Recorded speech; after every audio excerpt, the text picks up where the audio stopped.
scary, Jennie's moving-in boyfriend, there was one of my favorite performers, Jeb Brown, who also played a member of the Filth rock group. Jeb holds a great distinction because not only has he starred on Broadway in shows like I Eat It in Grease, he's also starred in Bring Back Birdie and High Fidelity, and he is one of the nicest dudes.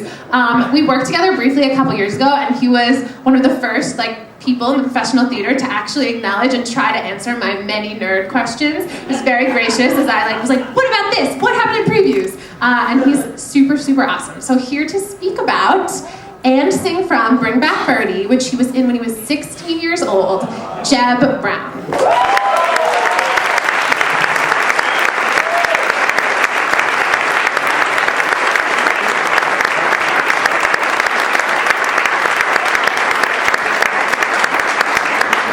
Goodness. It's 1980 again. I'm 16 years old, and I am totally dilated. And by that I mean I'm wide open, of course. Thank you guys. That was beautiful. 1980, it was the beginning of the me decade. Not me, Jeb Brown, but the collective me. It was the beginning of the 80s, and our designers in particular, creators, wanted to not define the decade, but wanted to sort of grab what was going to be big about the 80s, which is why we had the TV sets. It was going to be a video decade, which it was indeed. The MTV hadn't even happened yet, but that's why everything was a picture of something on a television. And David Mitchell designed those sets. He had just won a Tony for Barnum the season before, so we were in great hands, you know. It was going to be fantastic, and the set was out of control. But that, I think, if I may hypothesize a little, it was a little bit like a symptom of the times. We were sort of on the cusp. It was a tipping point, if you will. Shows had been sort of human scale, more or less, before that. The season before, some of the biggies had been Day in Hollywood, Night in Ukraine, which is a bunch of actors on a set, beautiful show. Even Evita, a big show, still breakthrough performances, Lupone and Mandy, and but suddenly the appetite, the 80s appetite for bigger, better, was seeping into the musical theater. So this set that Mitchell designed was threatening to devour us, and indeed it did. It kind of got the best of us. There were other problems, granted, with the show.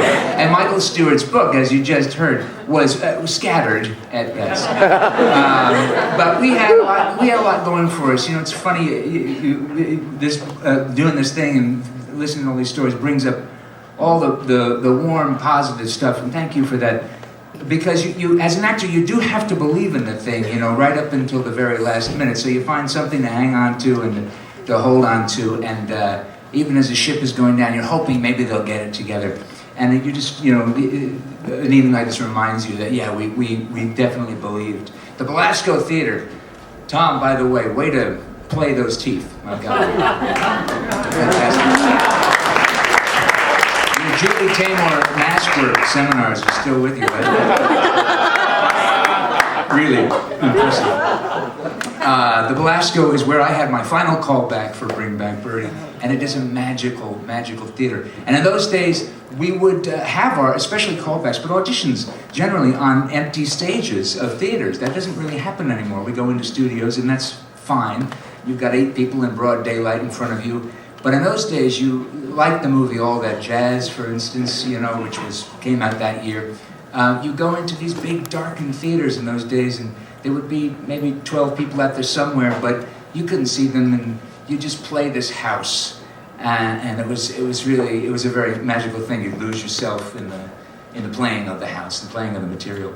So I showed up at the Belasco Theater as a 16-year-old, my third callback, and I hung out in the stairwell with a bunch of freaks because they had not figured out what to do with the role of Conrad Birdie yet.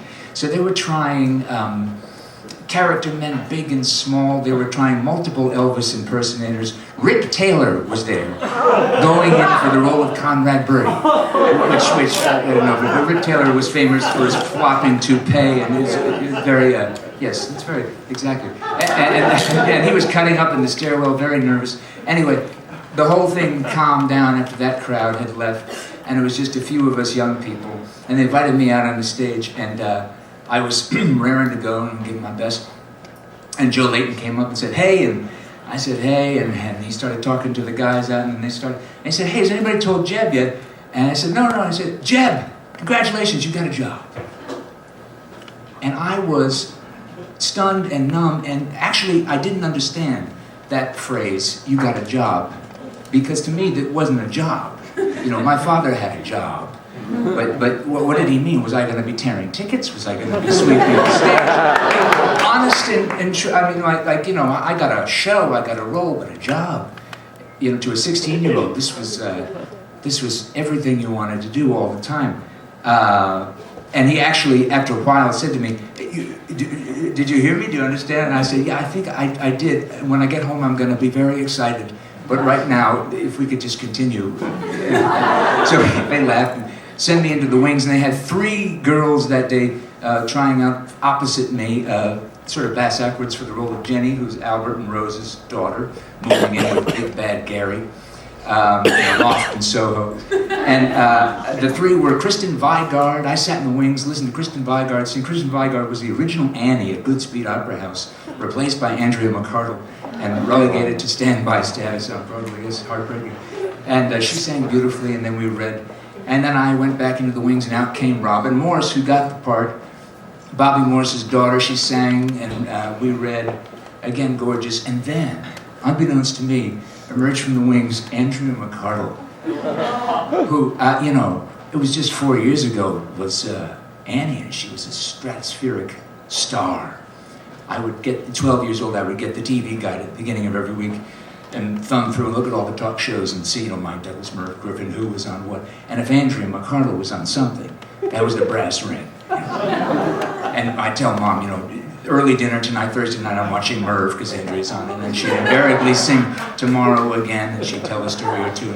She was, you know, heaven, and she was a really dynamite performer, and there she was, and there I was in the wings in that magical Belasco Theater, and she stepped out, and in the darkness, the piano player struck up, and she sang Out Here on My Own.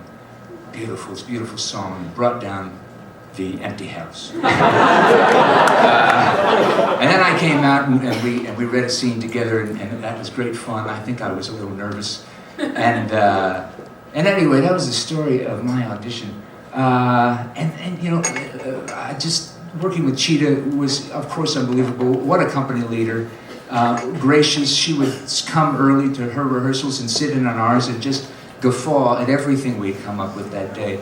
Very, very generous. Donald O'Connor, also a true gentleman, and he had been not in the business for a number of years. He had suffered a heart attack and some things, so here he was making his Broadway debut, helming the show that wasn't working very well, and the man was so brave and a little, you know, deer in the headlights, I must say, but he was so beautiful. He's still a tapper. And still had the hands and all that. I have to acknowledge Mark Frawley here, who was the lead singer in the Filth band. I was in the Filth band.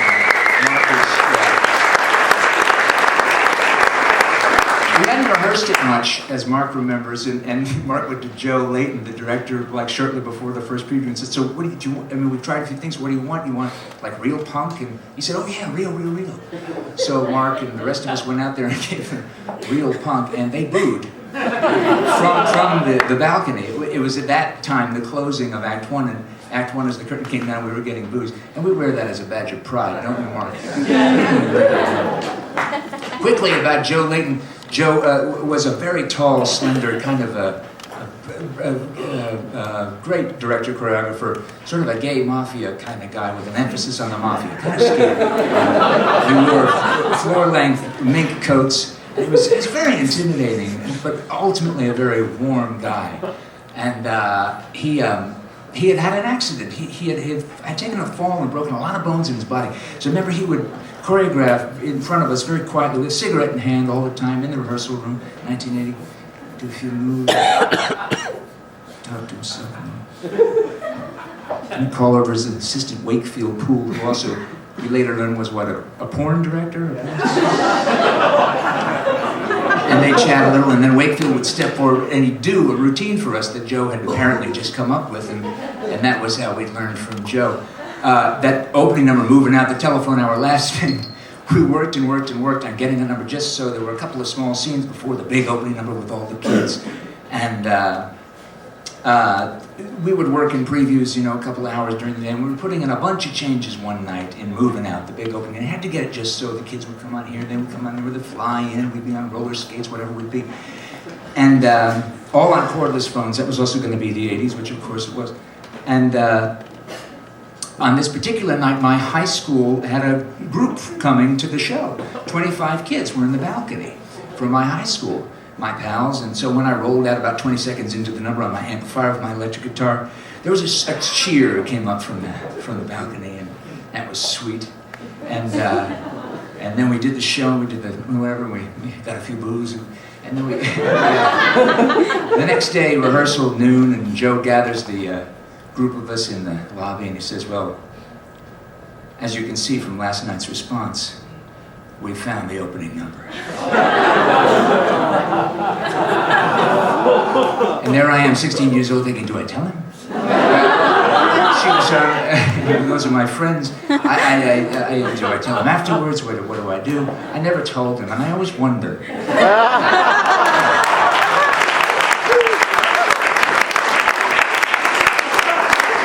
So the song I'm going to sing is aptly, it was sung by Conrad Birdie. I don't know if we said that. And they did find it, you know, Elvis was recently dead in real life. So it was kind of tricky bringing back Birdie, because Birdie was always inspired by Elvis. How were they going to do it? Well, they found Marcel Forestieri, and he was fantastic, from the cottage industry of Elvis impersonators that had grown up after Elvis's death. He was a fat Elvis, and he was a great comedian, and he was a lot of fun.